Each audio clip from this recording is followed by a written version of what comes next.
He wasn't supposed to make it this far. Not in a country where chess was political. Not in an era where obedience mattered more than brilliance. But Viktor Korchnoi never asked for permission. He was a survivor of war, of betrayal, of exile. And he became one of the greatest chess fighters who ever lived. In a world where others bowed, he stood alone. This is the story of Viktor Korchnoi, the man who refused to lose. When the world burned, Viktor Korchnoi was 10 years old. In 1941, the Nazis sealed Leningrad. 872 days of hunger, ice, and silence. The trams stopped. The Neva froze. Life shrank to the next piece of bread. For a child, survival became the only game. But in the middle of the cold and chaos, Korchnoi found another. Chess. On crates and broken tables, by candlelight, he learned that patience and focus could still shape fate. The siege taught him two things: endurance and resourcefulness. To outlast the cold, to find a move when no move seemed left. Those lessons became his style: defiant defense, stubborn resistance, the will to grind until the very end. He never left the siege behind. Every long, brutal game he played carried its echo, the same hunger, the same refusal to yield. When peace returned, Korchnoi entered the most formidable chess system the world had ever known, the Soviet chess school. There, chess was more than sport, it was propaganda. Every move, every victory was a statement of Soviet superiority. Korchnoi rose quickly. He won the USSR championship 4 times, an achievement that in any other country would have made him a national hero. He beat world champions, crushed rising stars, and routinely outperformed the men the system favored most. But in the Soviet Union, chess success wasn't just about results. It was about loyalty. Korchnoi was brilliant, but he was also outspoken. He questioned officials, argued with coaches, and refused to flatter the bureaucrats who decided who advanced and who did not. He didn't hide his opinions in smoky hotel rooms or party meetings. He said them aloud in a world where silence was survival.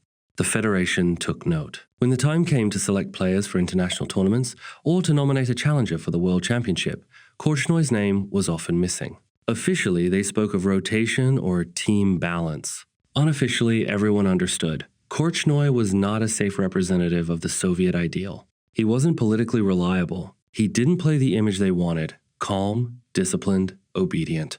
He played like a storm. He lived like one too. Inside the Soviet chess empire, where every move on the board was tied to reputation and politics, Korchnoi was an anomaly, too talented to ignore, too independent to trust. And for that, the path to the world title, no matter how close he came, was quietly closed. By the mid-1970s, Viktor Korchnoi had devoted his life to Soviet chess. Countless hours in smoke-filled training rooms, grueling tournaments, endless preparation, and yet, for all his brilliance, the doors to the World Championship remained closed. The system he had served so faithfully had turned its back on him. Then came the turning point. In 1976, after a tournament in Amsterdam, he did something that shocked the chess world. At the end of a tournament in Holland in July '76, he asks for and is granted political asylum. The Soviet Union is shocked. Korchnoi becomes a traitor. A man walking away from the most powerful chess empire on earth, leaving behind everything familiar, everything safe. The consequences were immediate and severe. The Soviet Union branded him a traitor. His family, still in Leningrad, was trapped, unable to leave, caught between fear and hope. Korchnoi, now stateless, was suddenly alone in the world. He traveled from city to city with nothing but a suitcase and his chessboard, sleeping in cheap hotels, relying on the kindness of friends and strangers alike. Every day was a test of survival, both on and off the board. If he had known how hard things would get, he wouldn't have left. And yet, against all odds, his game flourished. The restrictions, the fear, the exile, they sharpened him. Freed from the expectations and politics of Moscow, he played with a ferocity and clarity that stunned opponents and spectators alike.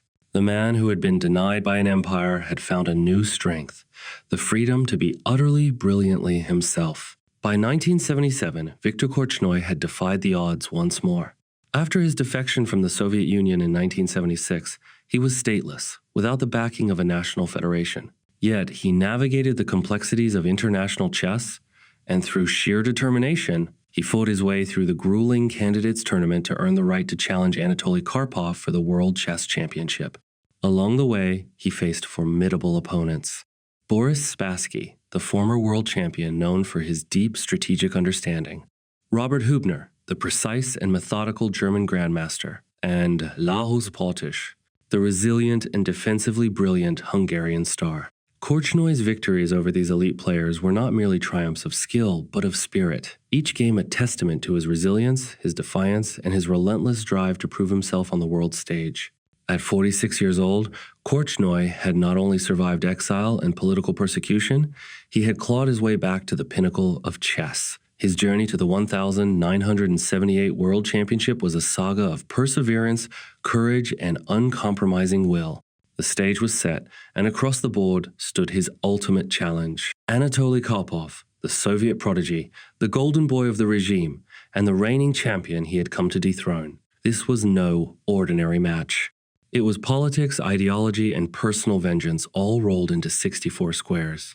The players arrived in Baguio City, Philippines. The air was hot and humid, thick with anticipation. The Soviets arrived with an army of psychologists, aides, bodyguards, and rumored hypnotists, ready to protect their champion at every turn. The Soviets protect him like he's, he's a member of the state, member of the government. He came to Philippines to play, one against one. It is individual play. I was not quite right. The whole Red Army against me. People left the Soviet Union, they have a special aim, and they are preparing hostile activity against me. Korchnoi arrived with only 2 friends and a fire in his eyes that no bureaucracy or intimidation could extinguish. The match began almost immediately as a battle of wills. Karpov, calm, precise, and machine-like, took the early lead, striking with surgical efficiency. Each move was calculated, every strategy flawless. He was the champion the Soviet system had molded, the golden boy who carried the weight of a nation on his shoulders. But Korchnoi was no ordinary challenger. He had fought through exile, defied a superpower, and clawed his way to this very board. Every loss strengthened his resolve, every draw became a small victory. Game after game, he clawed back points, testing Karpov's composure, probing for weaknesses, exploiting even the smallest imbalances. Every move he made felt like a defiance of the empire that had tried to erase him. Off the board, the match was a battlefield of nerves and intimidation. Yes, I don't like the presence of that doctor in the playing hall, but the Russians, the Russian delegation is so strong.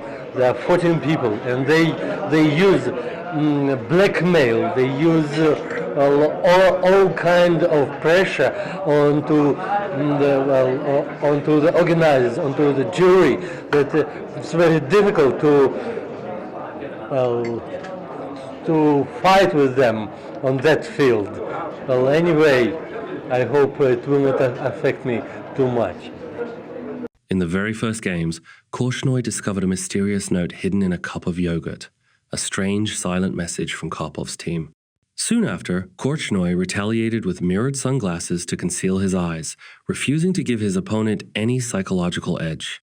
The match itself was played in a 1-to-6 wins format, where draws did not count, meaning every victory brought the players closer to glory, and every loss loomed larger in significance.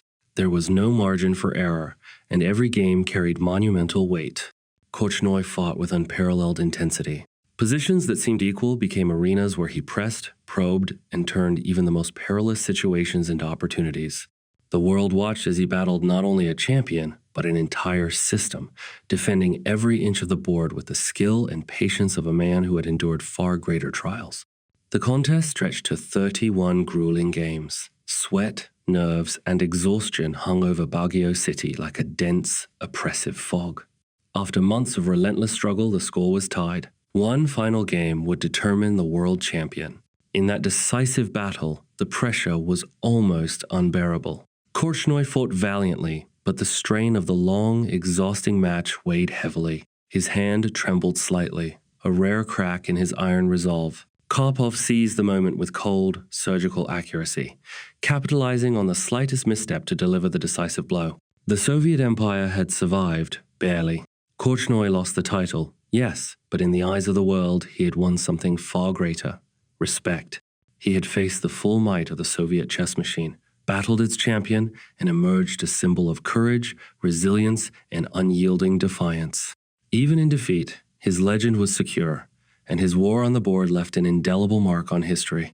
Korchnoi would never return to the Soviet Union. The country he had once called home became a prison for his family. His wife and son remained trapped behind the Iron Curtain for years, their lives constrained by the very regime he had defied. Every letter, every visit was fraught with uncertainty and risk. In exile, he made Switzerland his new base. Tournaments became his battlegrounds, often traveled alone, facing younger, faster, and highly trained opponents. Yet, no matter the odds, Korchnoi refused to be outmatched. He fought with the experience of decades, the patience of a strategist, and the fire of a man who had nothing left to lose. Generations came and went. He faced the rising stars of chess, Garry Kasparov, Viswanathan Anand, and still pushed them to the limits. He no longer played for titles, for accolades, or for the approval of a system that had shunned him. He played for something far purer, the truth of the game itself, the raw, unrelenting battle of minds across 64 squares. Chess was more than a game. It was his battlefield, his voice, and his freedom. When asked why he continued to play, despite age, exile, and the weight of history, Korchnoi's answer was simple, unflinching, and profound. Because I cannot live without fighting. Chess is the only battlefield left to me. Through every tournament, every match, every duel against a new generation of prodigies, Korchnoi remained a living testament to courage, defiance, and the indomitable human spirit. Age could slow him, exile could isolate him, even politics could oppose him, but nothing could extinguish the fire that had driven him from Leningrad to the heights of the chess world. In every move, every strategy, he left behind a legacy of resilience and a lesson that true greatness is forged not only in victory, but in the unyielding struggle to confront every challenge head-on. As the years passed, Korchnoi became something of a living legend. In his 70s, he still competed in top-level tournaments. In his 80s, he studied endgames with the same meticulous intensity that had defined his youth. Even after a stroke left him confined to a wheelchair, he continued to face opponents decades younger, many of whom weren't even born when he first challenged Karpov for the world title. He once quipped, "I don't believe in talent, I believe in stubbornness." And for Korchnoi, it wasn't a joke. Every move on the board, every tournament he entered, was a testament to a life forged through defiance. Survival had become his art, persistence his genius. Age, exile, and politics could slow him, but they could never break him. When Viktor Korchnoi passed away in 2016, at the age of 85, the chess world mourned more than a player. It mourned a fighter, a survivor, a man who had refused to bow to circumstance. He never claimed the world championship, but in another sense, he achieved something even greater. He proved that true greatness is not always measured in titles or trophies, but in endurance, in the refusal to surrender, to conform, or to allow others to define you. He fought every battle against regimes, against fate, against time itself, and met each one with the same relentless fire. He was not the perfect champion. He was the defiant one, the survivor, the man who refused to lose. And through every move he played, Viktor Korchnoi left behind a legacy that will inspire generations of chess players and anyone who believes in the power of sheer, unyielding will. In chess, kings are crowned and forgotten, but legends fight forever. Thank you guys so much for watching. If you like this video, please leave a like and subscribe if you like this type of content. Please let me know in the comments below which player you'd like to see covered next. Bye!